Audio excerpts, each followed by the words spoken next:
अगर आपने south superstar यश की केजीएफ चैप्टर 1 देखी है तो उसका नेगेटिव कैरेक्टर गरुड़ा आपको जरूर याद होगा। ये फैक्ट जान के आप लोग शायद हैरान रह जाएं कि गरुड़ा का किरदार निभाने वाले राम एक्चुअली यश के 12 साल तक बॉडीगार्ड रह चुके हैं। सवाल यह उठता है कि बॉडीगार्ड अचानक से विलन के रोल में कैसे आ गए। तो हुआ कुछ यूं कि केजीएफ के डायरेक्टर प्रशांत नील जब स्टोरी के नरेशन के लिए यश से मिलने आए तो उन्होंने वहां पर उनके बॉडीगार्ड को स्पॉट किया और उन्होंने यश से कहा कि गरुड़ा का किरदार राम निभा सकते हैं। और गाइस, सबसे बढ़िया बात यह थी कि यश ने इस चीज के लिए राम का सपोर्ट भी किया और उन्हें एक्टिंग भी सिखाई। ऐसे ही यश इतने बड़े सुपरस्टार नहीं बन गए हैं, वो बहुत दिलदार हैं और लोगों को सपोर्ट भी करते हैं। इसी वजह से लोग उन्हें बहुत चाहते हैं। गाइस, आपको ये सुन के कैसा लगा चैट सेक्शन में जरूर लिखेगा। और ऐसी अमेजिंग वीडियोस के लिए साल 2018 में आई एक साउथ इंडियन मूवी के बाद लोगों की जुबान पे सिर्फ एक ही बात थी कि मार्केट में एक नया सुपर हीरो आया है। उस मूवी का नाम था केजीएफ चैप्टर 1 और हीरो यश, जिनका असली नाम है नितिन कुमार गौड़ा। गाइस, यश केजीएफ चैप्टर 1 के बाद रातों रात सुपरस्टार बन गए, लेकिन उनकी लाइफ का एक ऐसा पहलू है जिसे जानने के बाद आप लोगों को बहुत प्राउड फील होगा। जी हां गाइस, यश के पिताजी रोडवेज बसों में बस ड्राइवर हैं और यश का इतना नाम होने के बावजूद भी आज भी उनके पिताजी बस चलाते हैं। उनका यह कहना है कि इसी काम की वजह से यश इतने बड़े सुपरस्टार बने हैं। गाइस, उनके पिताजी का जमीन से जुड़ा होना कहीं ना कहीं यश की स्टारडम का कारण भी है। आपको यह फैक्ट जान के कैसा लगा चैट सेक्शन में जरूर लिखिएगा। और ऐसे ही फैक्ट्स के लिए और यश की दीवानगी सर चढ़ के बोल रही है और उसी का आलम यह है कि केजीएफ चैप्टर 2 के टीजर ने YouTube पे एक नया ही रिकॉर्ड बना दिया है। जी हां गाइस, महज 2 दिन के अंदर 100 मिलियन व्यूज और 6 मिलियन लाइक्स के साथ ये YouTube का अब तक का मोस्ट ट्रेंडिंग टीजर बन चुका है। और ये रिकॉर्ड आज तक किसी बॉलीवुड मूवी तो छोड़िए, हॉलीवुड मूवी ने भी हासिल नहीं किया है। और आज की डेट में ये टीजर YouTube पे 135 मिलियन व्यूज के साथ और लगभग 6.7 मिलियन लाइक्स के साथ नंबर 1 पे ट्रेंड कर रहा है। इसके पहले तक ये रिकॉर्ड एवेंजर्स मूवी के नाम था। गाइस, एंट्री तो धमाकेदार है, लगता है मूवी उतनी ही शानदार होगी। आपका इसके बारे में क्या ख्याल है चैट सेक्शन में जरूर लिखिएगा। और ऐसी ही अमेजिंग वीडियोस के लिए YouTube पे हमारे चैनल को सब्सक्राइब कर लीजिएगा। और अगर आप इंस्टाग्राम पे देख रहे हैं तो मुझे फॉलो करना मत भूलिएगा। मिलते हैं अगली वीडियो में। कि अक्सर एक लड़के में क्या चीज नोटिस करती है, वो किस चीज से प्रभावित होती है, क्या आप जानते हैं? चलिए मैं आपको बताता हूं। सबसे पहले है आपकी क्लीनलीनेस, यानी कि आपकी साफ सफाई।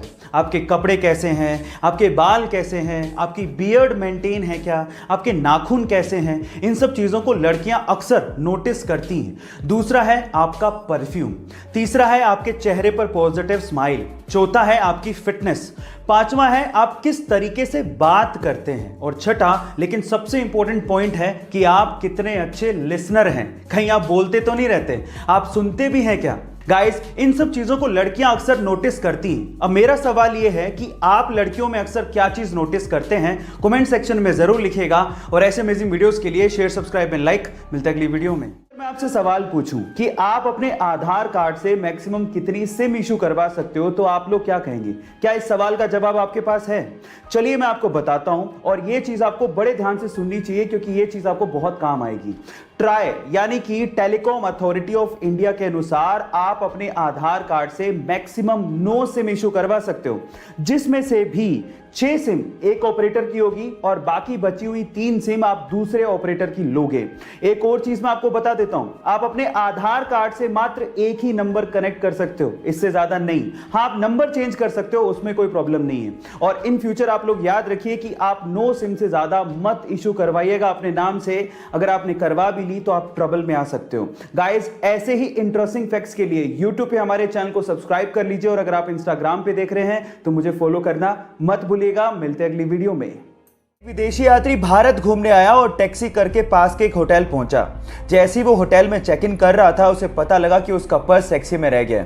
उसने होटल वालों को कहा कि प्लीज आप टैक्सी वाले से कांटेक्ट करिए, लेकिन उन्होंने कहा कि हमारे पास टैक्सी वालों के कांटेक्ट नंबर नहीं है। उसने भी बहुत कोशिश करी, लेकिन टैक्सी वाले का कहीं पता ही नहीं लगा। वो पूरी तरह से घबरा गया था क्योंकि उसका क्रेडिट कार्ड, उसका आइडेंटिटी कार्ड सब पर्स के अंदर थे। लेकिन 2 घंटे बाद वो टैक्सी वाला आया और उसने उस विदेशी यात्री को उसका पर्स थमा दिया। विदेशी यात्री ने खुश होकर उसे $70 देने की कोशिश करी, लेकिन उसके बाद जो टैक्सी वाले ने जवाब दिया वो आप लोगों को सुनना चाहिए। टैक्सी वाले ने कहा कि इस रिवॉर्ड के लिए मैंने आपको आपका पर्स वापस नहीं किया है, मैंने आपको आपका पर्स इसलिए वापस किया है क्योंकि ये आपका है। अतिथि देवो भव की भावना को साकार करने वाले उस टैक्सी वाले को मेरा सलाम। लड़के मुंबई घूमने गए और वहां पर उन्होंने एक टैक्सी भाड़े पे की। एक्चुअली उस टैक्सी के ड्राइवर सरदार जी थे। अब हुआ कुछ यूं कि बोरियत की वजह से वो चारों लड़के जोक्स क्रैक करने लगे और उनमें से कुछ जोक्स सरदारों पर थे। जब भी वो सरदारों वाले जोक्स क्रैक करते, सरदार जी को बड़े ध्यान से देखते, लेकिन सरदार जी कोई रिएक्शन दे ही नहीं रहे थे। जब पूरा दिन खत्म हो गया तो उतरते वक्त उन चारों लड़कों ने सरदार जी को कहा कि हमने सरदारों पर इतने जोक्स क्रैक किए, आपको बुरा क्यों नहीं लगा? तो उन्होंने तब भी कोई जवाब नहीं दिया और $100 देते हुए कहा कि अगर तुम्हें पूरी मुंबई में कोई सरदार भिखारी मिल जाए तो उसे मेरी तरफ से $100 दान कर देना। वो चारों लड़के पूरे दिन मुंबई घूमते रहे, लेकिन उन्हें कहीं सरदार भिखारी दिखाई नहीं। तब उन्हें समझ में आ गया कि हम मजाक जरूर उड़ाते हैं, लेकिन इससे मेहनती लोग होते भी नहीं हैं। गाइस, इन सरदारों के लिए एक हार्ट तो बनता है।